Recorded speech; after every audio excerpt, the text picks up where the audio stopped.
Welcome back, everyone. This is Brother Doug with my sister Shoshana, my brother Dennis, our sister Sally. Welcome to the Part 2. If you haven't seen Part 1 of this study about the Paleo-Hebrew language versus the Masoretic Babylonian Hebrew, you might want to check Part 1 out to get some context. We're going to be continuing, and right now I want to do a little recap. When we ended Part 1, it was about the portion about the word Gaborim, and about the fact that the Septuagint, the authors of Septuagint knew how to differentiate between giant and mighty man when the context of the verse was talking about a mighty warrior and when it was talking about a giant. So just giving you a little recap. The only verse I forgot to give you guys, and this is kind of controversial with the way the Masoretic text puts it. I'm not a fan the way the Masoretic text combines this verse with two different,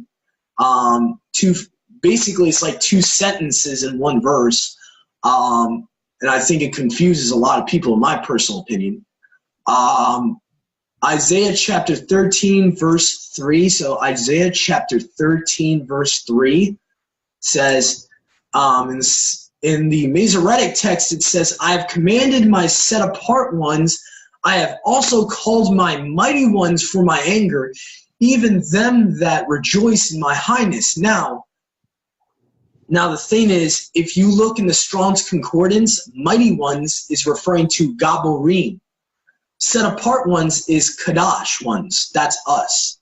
You know, we're the set apart ones. Revelations 14:12. So when it goes to the second part of that verse in the Masoretic text, my mighty ones, that's the same word that's being used for Nimrod in Genesis 10:8. Same word. So actually, it should say, I've commanded my set apart ones, and then where you see the comma there, it should say, I have also called my giants for mine anger, which is not out of context because you can go to the Septuagint version of that, and it will say the same thing. I give command, I bring them, giants are coming to fulfill my wrath. His anger, rejoicing at the same time and insulting. And the Septuagint separates that verse from the Masoretic text in two verses. So verse 5 talks about the set apart ones, us, in the Septuagint. To come from a land afar off from the utmost foundation of heaven, Yahuwah and his warriors are coming to destroy all the world. Now we are Yahuwah's warriors. We are his Kadashim, his set apart ones, his warriors. So the Septuagint makes it a little bit more clear, the context there. That's what I mean by the difference between the Masoretic, Babylonian Hebrew, where they try to, sometimes they'll combine two verses into one, and you're like, whoa, what the heck is that saying? It's like, so that's my point about that real quick. So that was Isaiah chapter 13, verse 3 in the Masoretic text, and in the Septuagint, it's actually verse 3 of chapter 13 and verse 5. So they break it up into two verses in the Septuagint.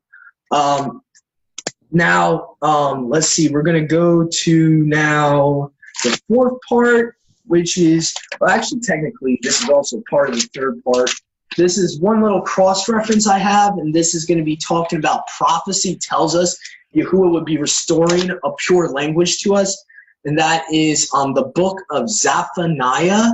Okay, that's Zephaniah chapter 3, verse 9, which says, I will restore to them a pure language. So it says, for then I will turn the peoples to a tongue for her generation. This is a Septuagint, that all may call in the name of Yahuwah to serve him under one yoke. Now, in the Masoretic text, it says, for then I shall turn unto the peoples a clean lip, so that they all call in the name of Yahuwah to serve him with one shoulder. So pretty much same thing, tomato, tomato, in this occasion. The Masoretic text doesn't really depart that much, so that's okay. But still, the reason I use this verse is because it's talking about a pure language. Now, the Babylonian Hebrew is not a pure language. It's a mixture of different languages. According to some scholars like Walter Vaith, the Seventh-day Adventist, he has admitted that there's, even in the modern Babylonian Hebrew now, some of it is even German. So you even have some Germanic stuff coming from their language now. Just wanted to put that out there. Also, this is a big one. This is actually going to be part 4 of our study, is the differences with how Yahuwah's name is played down in the Masoretic text and how it's played up or given more importance in the Septuagint that comes from the Paleo Hebrew. So we got Malachi chapter 3, verse 16, which shows a huge difference in just one little word makes a huge difference. Malachi chapter 3, verse 16, I'll read it for you first in the Masoretic Hebrew. It says, "Then shall all those who fear Yahuwah speak to one another, and Yahuwah listen and hear, and a book of remembrance be written before him of those who fear Yahuwah and those who think upon his name." Now that's the King James, and actually the ISR reads the same way as that. The Hallelujah Scriptures read the same way as that. But if you go to the Septuagint, it says, "Thus spoke they that feared Yahuwah, everyone to his neighbor, and Yahuwah gave heed and hearkened and wrote a book of remembrance before him who for them that feared Yahuwah and reverenced his name." Now, the word reverence in the King James Dictionary, you can actually look up a 1611 King James Dictionary. The word revere actually is a synonym for fear. So it's actually saying to fear his name, to respectfully fear his name. That's the definition of reverence, anyone that's wondering. So the Septuagint says to respectfully fear his name. The Masoretic text is just saying thinking upon his name. There's a huge difference there. So the next cross-reference I would like for us to go to is Psalms 138, verse 2, which says, in the Masoretic Hebrew, it gets really weird in the King James. I'm going to show you the huge difference from the King James and the Septuagint. Says, "I will worship toward your set-apart temple." This is the King James right here. And let's see here. "I will worship towards your set-apart temple, praise your name for your loving kindness and for your truth, for you have magnified your word above all your name."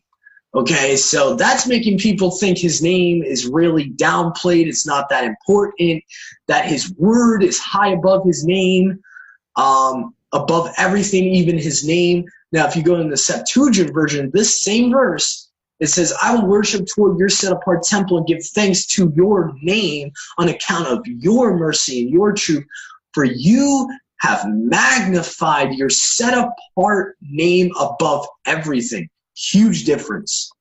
Huge difference. So you have one saying his name is not as important as his word. His word's the most important thing, even above his name. In the Masoretic text, Septuagint is actually saying his name is above everything. So huge difference.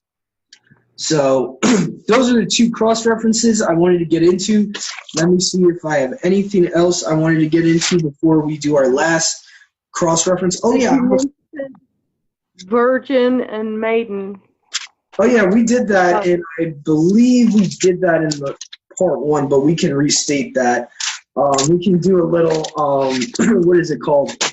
Do a little backtrack for the last video. So the last video, there was 2 cross-references that we did testing the Masoretic versus the Hebrew.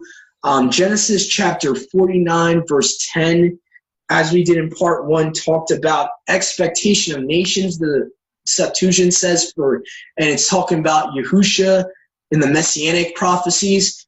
And so Genesis chapter 49, verse 10 specifically says expectation of nations, so you know who it's talking about. Masoretic just says until Shiloh comes. So giving you a little recap on that. Also, Isaiah chapter 7, verse 14. The problem with the Masoretic text there is that people can get maiden instead of virgin, because supposedly the modern Babylonian Hebrew Alma can mean maiden or virgin. The Septuagint translates it as virgin in Isaiah chapter 7:14. So the virgin birth being in question in the Masoretic text, that's the problem. So if you take the Masoretic text, then you have technically, if you want to reject the Paleo, then you have to, deny the virgin birth then. because you're not going to get that in the Masoretic text that it's definitely a virgin, because there's multiple definitions for that modern Babylonian Hebrew word. So also I wanted, these are verses. Now we're going to be dealing with Yahuwah and Yahusha's name, mainly Yahuwah's name. We're going to be dealing with that. We're not supposed to bring his name to nothing, or not using his name anymore. That it's actually a commandment. And I'm going to show you guys here on the shared screen on my eSword. If you look up in the Strong's Concordance, Exodus chapter 20, verse 7, which clearly says, do not bring it to vain, right? You know, how Christians get the interpretation of, oh, vain means, you know, misusing it. Not exactly. Let's go to what the actual Hebrew says. Okay, so let's go even with the Masoretic Hebrew. Let's use the Masoretic Hebrew against itself here. Okay, so you got vain, right? Okay, so let's go to the Strongs on this word. Sha'u. Okay, the V would be a U in the Paleo, so it actually would be Sha'u, for the same as in the sense of desolating, okay, destroying Yahuwah's name. Literally ruin, to bring it to ruin. Okay? You are ruining his name. You see this, people here? You see this, capital L-O-R-D? You are ruining his name by putting that there. Yeah, King Jimmy. Yeah, I'm talking about you. You're bringing that to ruin. Okay? So in the literal sense of the Hebrew word that's for vain, right here in the Strong's Concordance, they have brought his name to vain, to ruin, to desolation by putting Lord there. Okay, so now, and what's very interesting is that, let me see here, and so most restored translations will actually say Yahuwah. The Sefer says Yahuwah, restored name, King James, Yahuwah. Okay, Yod-He, Uah-He, right here. So, okay. So by putting the L-O-R-D in place of Yahuwah, you are bringing his name to vain in the most literal sense of that Hebrew word sha'u. So that's what I also wanted to bring up. And I wanted to, there's another cross-reference, and Yahuwah kind of reiterating himself here in Deuteronomy chapter 5, verse 11. You shall not take the name of Yahuwah, your Elohim, in vain. Okay? Bring it to desolation, destroy his name, for Yahuwah will not hold him guiltless that take his name in vain, or take his name in desolation probably would have been the better actual definition of the word. So to actually bring his name to destruction. Okay, so that was the two cross references for that. So that shows us that by changing his name to the W-E-H corruption, by changing his name to Hova or Hava, which basically I've heard that Hava can actually mean destruction or ruin. Haven't proved that yet, but changing his name is destroying his name. By you altering his name, adding vowel points, you are destroying his name. And also we have some cross references here. The last part here we're going to do here is about adding to Yahuwah's word. The vowel points add to Yahuwah's word. So you have Deuteronomy chapter 4, verse 22. And Deuteronomy chapter 4, verse 22 says, oh no, not 22, verse 2. My bad about that. I keep messing that up. Deuteronomy chapter 4, verse 2. You shall not add unto the word which I command you, neither shall you diminish anything from it, that you may keep the commandments of Yahuwah your Elohim, which I command you.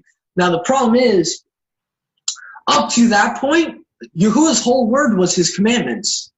And people really coming from a Christian background don't understand that. At that point, when Deuteronomy is being written, all they have is Genesis, Exodus, Leviticus at that point, which is his instructions, his commandments. So by you diminishing his name, bringing his name to nothing, you are literally adding to his word, which he tells you not to do. Okay, this is a commandment right here. This is part of the 10 Commandments. I believe it says, or no, it's part of the commandments. I don't know if it's part of the top 10, so I just don't want to be misspeaking here. But this is part of his commandments, like his whole law. So you are not to add to it or take away from it. And he actually reiterates that a couple of chapters later in the same book, in Deuteronomy chapter 12, verse 32. He says, what things soever I command you, observe to do it. You shall not add thereto it, nor diminish from it. So you shall not add or take away from it. Again, Deuteronomy chapter 12, verse 32. Second witness, you're not supposed to add or take away. The vowel points are adding. By you putting vowel points in there, changing Yahuwah's name, you are adding. Like a big example with the son's name, an obvious example. Shah becomes Shua because you add a vowel point. And then it changes the whole meaning of the name. It goes from being Yahuwah is our salvation to Yahuwah cries out. Or in the Masoretic text, you had Yahusha, son of Nun, crying out to Yahuwah. So it could also mean cry out to Yah. So either way, though, it changes from salvation to cry out. If you see the picture I'm painting here, one little vowel point, boop, changes the meaning.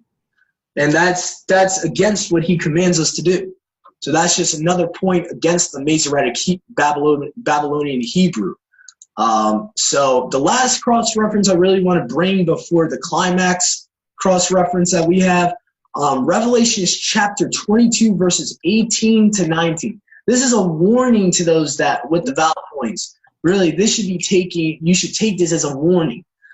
For I testify to every man, this is obviously Yahushua speaking through his angel, that here's the words of the prophecy of this book. If any man shall add unto these things, any man, he makes it general, any man, doesn't matter who you are, Yahuwah shall add unto him the plagues that are written in this book. Basically, the plagues of Revelations, the plagues of Exodus, all the plagues in Scripture. And if any man shall take away from the words of the book of this prophecy, Yahuwah shall take away his part of the book of life out of the set-apart city from the things which are written in this book. So for you, those that think it's okay with the tradition, taking away the tetragrammaton, YHUH, and putting in the Lord, you're taking away from his name. And for the same thing of adding vowel points to the tetragrammaton to make it Yehovah, Yahweh, Jehovah, you are adding to his word, and that's why he talks about adding the plagues. So that would be for those that are adding to his word. So it is very important for us not to be adding to his scriptures. Same thing. So I just, hopefully this message helped you. Up. Let's see here. Also, there's one left that Sister Shoshana reminded me about. I wanted to give you guys as like the climax of this study was Revelations 12, verse 9. Just to remind you guys that we've all been deceived at one point in time. So don't think none of us are above being deceived by the serpent. It says, and that great dragon, Revelations chapter 12, verse 9, and that great dragon was cast out, that old serpent, the serpent of old, called the accuser, and adversary, which deceives the whole world. He was cast out into the earth, and his angels were cast out with him. So Revelations chapter 12, verse 9 says, the whole world, every person has been deceived at some point in time. So I hope you guys really, really take this in, really think about it at face value, going back to the original language of the scriptures. And for those that say that the Paleo Hebrew was not the language that the Torah was written in, why was Daniel speaking Paleo Hebrew in the Babylonian captivity? Why was there no Masoretic Hebrew in the Babylonian captivity yet? Why was there no Masoretic text until 1,000 years after the Septuagint? This is the stuff you should be asking yourself. Like if the Torah was really written in Masoretic Hebrew, it should have preceded the Septuagint, right? something you should be thinking about. So hopefully this message brought you guys today. Hopefully you learned something and it encouraged you to go back to the earliest form of the scriptures, to restoring the Father and the Son's names and all of that. And there's a lot of paganism also in the terms in our modern translations, just warning you out there. And so just I would hope that you guys really research this stuff. Don't take our words for it. I'm going to unmute our sister Sally, and I think Brother Dennis is already unmuted. So any last words, guys, for the viewers before we stop the recording? I about covered it. Yeah. So the Masoretic text is an abomination. You need to look at the Septuagint, because the Septuagint was written by looking at the original Paleo-Hebrew. And the original Paleo-Hebrew is the language Yahweh gave to Adam and his wife Hawa. I want to make it clear. I don't want people thinking that we're saying to totally disregard the Masoretic text, the actual Old Testament, because we have copies of a copy of both versions. I want to make that extremely clear. We don't have the original Septuagint. We don't have the original Masoretic text. We have to use both, because sometimes there's stuff that has been omitted from the Septuagint in English.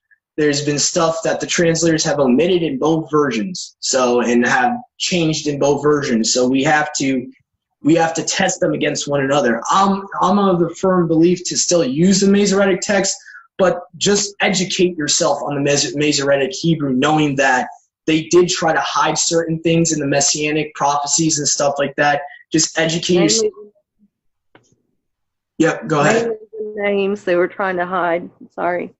Oh, no, go ahead. No, don't apologize. But yeah, I just want people to not jump the gun and think we're saying don't use the Masoretic text at all, because we don't have a perfect version of the Old Testament at this point to our access. So we got to use whatever's available to us. So that means both manuscripts. I use both manuscripts, because there's sometimes where the guy that translated the Septuagint into English, he messed up, and sometimes the Masoretic text has the verse correctly and vice versa.